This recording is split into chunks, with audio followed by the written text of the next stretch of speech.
اگر آپ بلند مقام حاصل کرنا چاہتے ہو تو پھر عاجزی اختیار کرو۔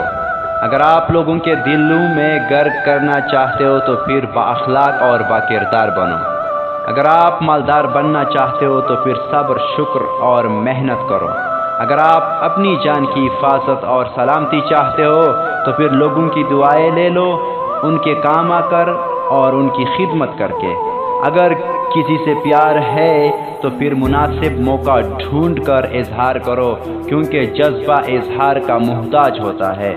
اگر آپ لوگوں سے بدلہ لینا چاہتے ہو جنہوں نے آپ کی بے بسی اور کمزوری کا مذاق اڑایا ہے تو پھر مستقل مزاجی اور ثابت قدمی کا دامن تھام لو اور صبر آزما۔ محنت کے بعد جو کامیابی آپ کو ملے گی وہ بڑا انتقام ہوگا مذاق اڑانے والوں سے، کیونکہ وہ تعریف بھی کریں گے اور جلیں گے بھی۔